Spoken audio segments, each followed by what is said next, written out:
এখন তো মসজিদের মধ্যে মারপিটও চলে।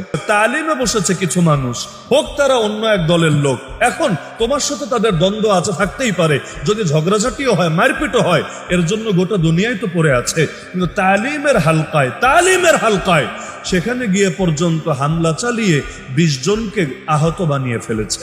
নাউযুবিল্লাহি মিন যালিক। তো মসজিদের মধ্যে বেয়াদবিও তো হামেশা চলে। ওলামায়ে কেরামের সাথে বেয়াদবি হয় না মসজিদে?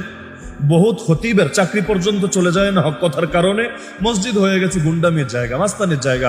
বাচ্চারা গালি দিয়ে কি হবে? বাচ্চা এমন কি করেছে? হ্যাঁ, বাচ্চাদের আনার ক্ষেত্রে এতটুকু বস্তু মাথায় থাকা ভালো যে কোন বাচ্চা মসজিদে এসে নীরব থাকবে আর কোন বাচ্চা মাশাআল্লাহ বরবাদে গুলিস্তাহকে লিয়ে এক হি উল্লু কাফি হয়। কিছু কিছু বাচ্চা তো আছে এমন, আসবে তো আসবে, মানে শুধু ওর বাপ না, পুরো মসজিদে সবার 12টা বাজায় ছাড়বে, এমন জোরে চিৎকার শুরু করবে।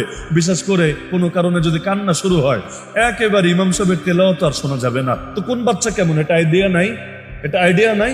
আছে তো, থাকলে তো সেভাবে ডিল করা যায়, ব্যাপারটা সহজ। কিন্তু একটা জিনিস মাথায় রাখবেন, বাচ্চাদের সাথে যাতে মসজিদের মহাব্বত হয়, মসজিদের ব্যাপারে ভয় যাতে পয়দা না হয়। অনেক সময় বাচ্চাদেরকে এমন ভাবে আমরা ধমক দেই, আরে দুষ্টমি করলেও সে বাচ্চা দুষ্টমি করবে না তো বুড়া করবে, ছাত্র ভুল করবে না তো শিক্ষক করবে, আরে সন্তান দুষ্টমি করবে না তো সন্তানের বাপে করবে নাকি? তো যার যে কাজ সে তো সেটা করতেই পারে, তো সেটা মহাব্বতের সাথে বোঝাতে হবে। তার মাথায় হাত বুলিয়ে বুঝায় দেন না, মনে থাকবে